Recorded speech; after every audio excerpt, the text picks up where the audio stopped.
ভারত এবং ইংল্যান্ডের মধ্যকার 3 ম্যাচের ওয়ানডে সিরিজের তৃতীয় ম্যাচ, যেটা অনুষ্ঠিত হবে 19শে জুলাই বাংলাদেশ সময় বিকেল 4টাতে। ম্যাচটা অনুষ্ঠিত হবে লন্ডনের লর্ডসে। ম্যাচের কমপ্লিট অ্যানালাইসিস করবো, তবে তার আগে বলে নিচ্ছি, যারা এখন আমাদের ইউটিউব চ্যানেল সাবস্ক্রাইব করেনি, চ্যানেল সাবস্ক্রাইব করবে, ভিডিওতে লাইক করবে, পুরো ভিডিওটা না টেনে দেখতে হবে। গুরুত্বপূর্ণ যেটা বিষয় সেটা হচ্ছে সিরিজ এখন 1-1 সমতা। প্রথম ম্যাচটাতে জয়লাভ করেছিল ভারত এবং পরের ম্যাচে ইংল্যান্ড, তারা জয়লাভ করেছে। যদিও ওই ম্যাচটাতে টসে জিতে পরে ব্যাট করলে বেনিফিট ছিল, টসটা জিতেছে ইংল্যান্ড, পরে ব্যাট করার সিদ্ধান্ত নিয়েছে, পারফেক্ট সিদ্ধান্ত ছিল, কিন্তু সেখানে কিন্তু 240-এর নিচে আটকে দিয়েছিল ভারতকে। কিন্তু তারা যখন ব্যাট করতে নামে একসময় মনে হয়েছিল এই রানটা চেস করতে তারা হারতেও পারে, কিন্তু দুর্দান্ত একটা ইনিংস খেলেছেন জয় রুট এবং তার 99 রানে অপরাজিত ইনিংসের কারণে ম্যাচটা শেষ পর্যন্ত 4 উইকেটে জয়লাভ করে ইংল্যান্ড এবং সিরিজে 1-1 সমতা আসে। এবার একটু লর্ডসের কথা বলি। লন্ডনের লর্ডস খেলাটা একেবারেই দিনের খেলা, সকালের খেলা। সকালে শুরু হবে, ফ্লাড লাইটের আগে শেষ হয়ে যাবে। লর্ডসে এখানে কিন্তু অ্যাভারেজ রান 258 ফার্স্ট ইনিংসের, এবং এখানে কিন্তু সর্বোচ্চ রান চেজ হয়েছে 255। ইন্টারন্যাশনাল ম্যাচে খুব বেশি হাই স্কোরিং ম্যাচ এখানে আসে না। একেবারে সর্বশেষ যে ওয়ানডে ম্যাচটা হয়েছিল সেটা সাউথ আফ্রিকা এবং ইংল্যান্ডের, সেই ম্যাচে কিন্তু 300-র উপরে রান হয়েছে এবং 5 রানে জয়লাভ করেছে। যারা আগে ব্যাটিং করেছে তারা 5 রানে জয়লাভ করেছে, অতএব সেটা একটা বিষয় আছে। আর ওভারঅল এখানে কিন্তু 18টা ম্যাচে আগে ব্যাট জয়লাভ করে, 12টা ম্যাচে পরে ব্যাট জয়লাভ করে। সেই হিসেবে আপনি চাইলে টসে জিতে আগে ব্যাটিং করতে পারেন। প্রথম দিকে একটু মুভমেন্ট থাকবে, সেটাকে আপনি যদি কাভার আপ করতে পারেন তাহলে বড় রান করতে পারেন। তবে লর্ডসের যেটা বৈশিষ্ট্য সেটা হচ্ছে দিনের খেলাতে মোটামুটি আস্তে আস্তে সেকেন্ড ইনিংসে ব্যাট করাটা কিছুটা কঠিন হয়, সেটা একটা বিষয়। সে কারণে আপনি টসে জিতে আগে ব্যাটিং করতে পারেন, বড় রান করে সেটাকে ডিফেন্ড করা সম্ভব।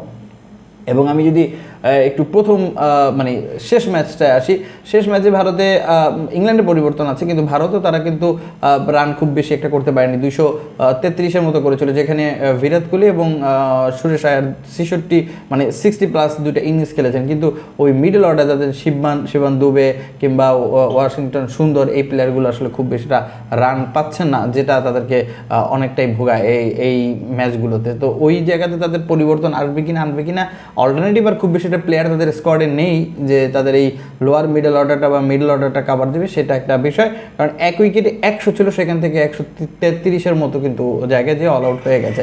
ইংল্যান্ডের যেটা সুবিধা সেটা হচ্ছে তারা ওই ম্যাচে গাস আটকিনসন 3টা উইকেট পেয়েছেন, সাকিব মাহমুদ 2টা উইকেট পেয়েছেন, জাফর আর্চার 3টা উইকেট পেয়েছেন। মোটামুটি পেস ইউনিটটা ভালো করেছে। ইংল্যান্ড একেবারে শুরু থেকেই সার্ভাইভ করেছে এবং ওয়ানডে সিরিজটাতে বিশেষ করে জসপ্রীত বুমরা আসার পর থেকে দলের বোলিং ইউনিটটা ভালো হয়েছে।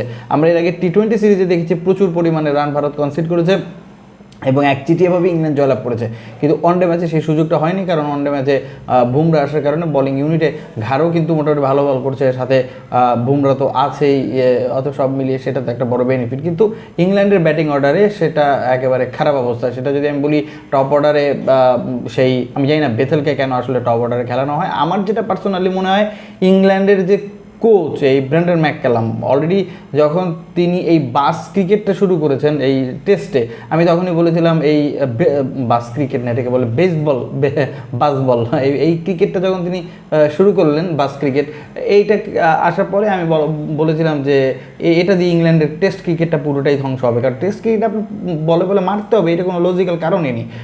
ভারতও কিন্তু তাদের রান রেট কি 3.5-4-এর উপরেই থাকে এখন বর্তমানে।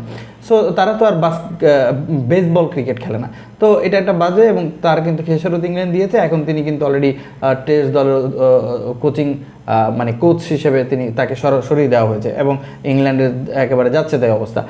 এবার ওই ওয়ানডে বলেন বা টি-20 বলেন, সেম প্যাটার্ন। এখন বিষয় হচ্ছে যে আপনাকে ওই খেলা, আমি জানি না বেথেল একেবারে কন্টিনিউ ফর্ম নেই, তার যদি আপনি শেষ 10 ম্যাচে দেখেন, হয়তো 10 ম্যাচে একটা 50 পাবেন।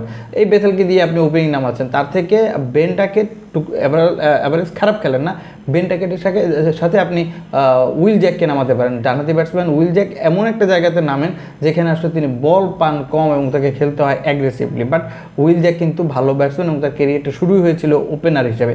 এই ধরনের ভুলগুলো কেন ইংল্যান্ড ক্রিকেট করে আমি জানি না, তো সেটার খেসারও তাদেরকে দিতে। ইনকেস গত ম্যাচেও যখন ইংল্যান্ড দারুণ বিপদে পড়েছে, তখন কিন্তু এই জয় রুটের সাথে একটা ভালো পার্টনারশিপ করেছে এই উইল জ্যাক। তো উইল জ্যাক যেহেতু ওপেনার, তাকে ওপেনিং খেলতে দেন। বেথেল মিডল অর্ডারে খেলতে পারেন, তিনি স্ট্রাইক রোটেট করতে পারেন, যখন বলটা পূরণ হয়ে যায় তখন তিনি খেলতে পারেন। যেটা দেখে মনে হয়েছে তার ব্যাটিংয়ে তিনি আসলে নতুন বলে যে মুভমেন্ট সেটা আসলে খেলতে পারেন না। তো এই ব্যাপারগুলো ইংল্যান্ডকে কাভার আপ করতে হবে। আর হ্যারি ব্রুকস এসেই আসলে উল্টাপাল্টা শট খেলা শুরু করেন, এত এগ্রেসিভের দরকার নেই, তার সিচুয়েশন বুঝে খেলার একটা ব্যাপার সেটা থাকতে হবে।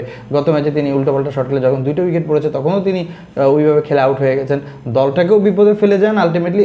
এটা হচ্ছে এরকম অনেক সময় যে আমি মারলাম, লাগলে লাগলেও, না লাগলে নাই, লাগলে আমি হিউজ রান করবো, আর না এটা ক্রিকেট হয় না, ওইভাবে ক্রিকেট খেলাও যায় না। সো এই হচ্ছে অবস্থা। বাট তাদের লোয়ার মিডল অর্ডারটা অবশ্য ভালো এবং লম্বা ব্যাটিং লাইন আপ তাদের। আদিল রশিদ পর্যন্ত তাদের ব্যাটিং লাইন আপ, গাস আটকিনসন পর্যন্ত ব্যাটিং করতে পারে, সাকিব মাহমুদ ব্যাটিং করতে পারে। সো ওভারঅল যদি বলি এই ম্যাচে আমি আসলে ইংল্যান্ডকে ফেভারিট রাখবো। বাট বাকিটা হচ্ছে টসের পরে হচ্ছে স্কোয়াডের পরে বোঝা যাবে এই ম্যাচে কে ফেভারিট থাকে। তবে ভারত যদি টার্গেটে খেলতে পারে তাহলে ভারতের জন্য একটা সুবিধা থাকবে, কারণ ভারত সবসময় টার্গেটে ভালো খেলে। আপনার মতামত কমেন্টে জানাতে কিন্তু ভুলবেন না।